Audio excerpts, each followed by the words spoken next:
Break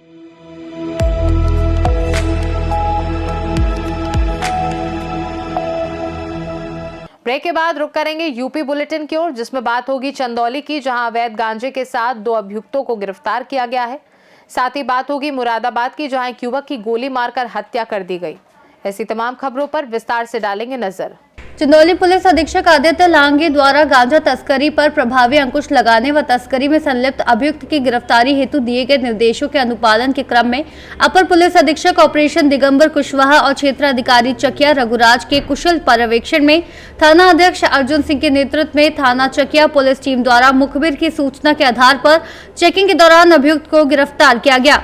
अभियुक्त के कब्जे से 16.200 किलोग्राम नाजायज गांजा बरामद किया गया। गिरफ्तार अभियुक्तों ने पूछताछ में बताया कि हम 3 लोगों का संगठित गिरोह है। हम तीनों लोग बराबर पैसा लगाकर अपने गांव सेमरा बिहार से गांजा खरीदकर उत्तर प्रदेश में लाकर बिक्री करते हैं तथा जो भी फायदा होता है उसे हम तीनों आपस में बराबर बांट लेते हैं। चंदौली से सी न्यूज संवाददाता अंकित की रिपोर्ट।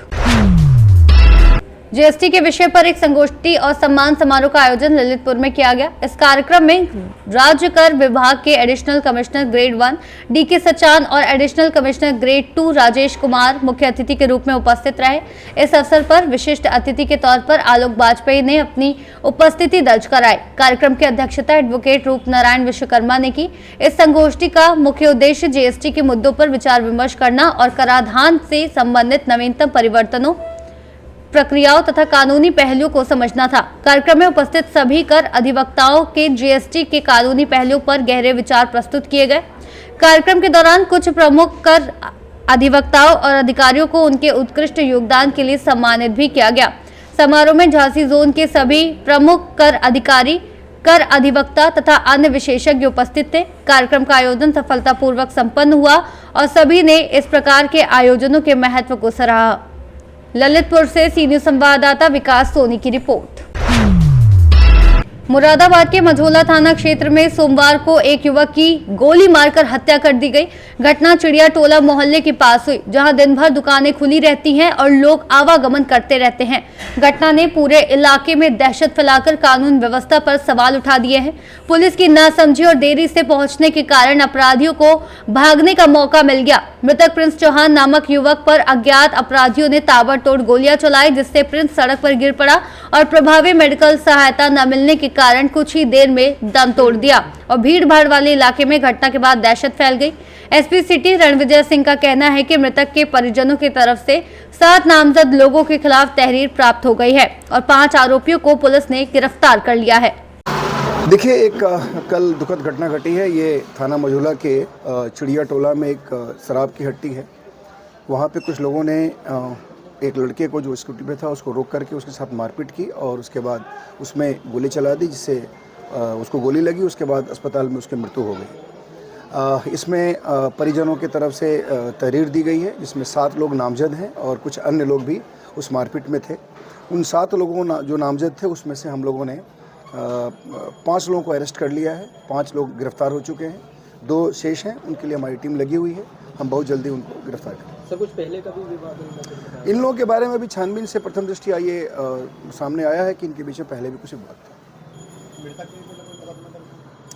मृतक के बारे में भी छानबीन कर रहे हैं, कितने अभियोग पंजीकृत है। कुछ लोग बता रहे थे कि संभवतः उनके खिलाफ भी कुछ 1-2 मुकदमे हैं और जो बाकी इसमें जो लोग इस झगड़े में शामिल थे उन लोगों का भी कुछ आपराधिक इतिहास। सर, गोली मारने से पहले कुछ मारपीट भी आपस में? मैंने बताया आपको कि कुछ लोगों ने उनको घेर के उनके साथ मारपीट की, उसके बाद उनके ऊपर गोली चलाई। मुरादाबाद से सी न्यूज संवाददाता जाबिर हुसैन की रिपोर्ट। खबर नोएडा से है। ना सेक्टर 79 स्थित एक बिल्डिंग में घरेलू सहायिका कल्पना पाल ने 6वीं मंजिल से कूदकर आत्महत्या कर ली। सूचना पर पुलिस मौके पर पहुंची और उसे अस्पताल ले जाया गया, जहां डॉक्टरों ने उसे मृत घोषित कर दिया। मृतका के परिजनों को सूचना दे दी गई है। शव का पंचनामा भरने की कार्रवाई की जा रही है।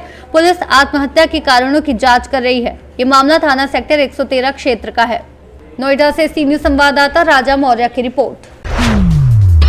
नगर निगम का अतिक्रमण हटाओ अभियान जारी है। नगर निगम अधिकारी चंद्रशेखर ने बताया कि नगर निगम सीमा में जितनी भी सड़कें हैं, यह अभियान सभी पर चलाया जाएगा। प्रयागराज में नगर निगम ने अतिक्रमण हटाओ अभियान चलाया, जिसमें फाफामऊ बाईपास से लेकर शांतिपुरम चौराहा तक के क्षेत्र में अतिक्रमण हटाया गया।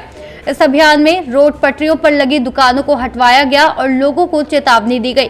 कुछ लोगों का शुल्क काटकर रसीद भी दिया गया। अतिक्रमण हटाने का उद्देश्य सड़क और फुटपाथों को अतिक्रमण मुक्त कर आमजन को सुगम आवाजाही का रास्ता उपलब्ध कराना है। महोदय, आपको नमस्कार। ये अभियान माननीय नगर आयुक्त साहब के आदेशानुसार क्रम वाइज नगर निगम सीमा में जितनी सड़क आती है सब पे चलाया जा रहा है। तो आज उसी क्रम में ये यहाँ से अभियान है। ये फाफामऊ चौराहे से, फाफामऊ चौराहे बोलते हैं ना, फाफामऊ चौराहे से शांतिपुरम और संपूर्ण फाफामऊ क्षेत्र में अभियान है आज। अभी कितने दिनों तक ये अभियान चलाया जाएगा? अभियान तो हमेशा चलता है, 365 दिन चलता रहता है वर्किंग डे पे अभियान।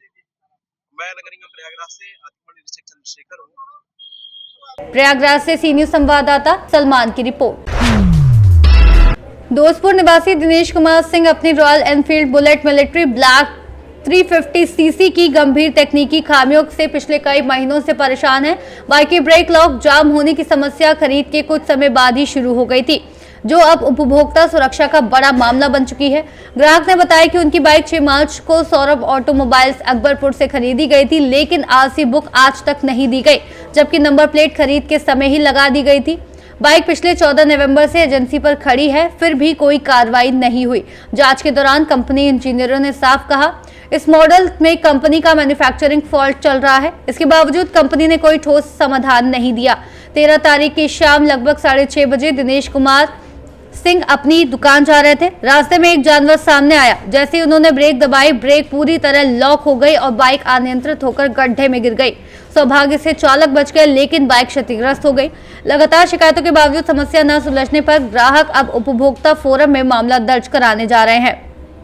सुल्तानपुर से सीनियर संवाददाता दिनेश सिंह अग्निवंशी की रिपोर्ट। यूपी बुलेटिन में फिलहाल के लिए इतना ही। बने रहिए सी न्यूज भारत के साथ। हर खबर आपके साथ, आपके हाथ।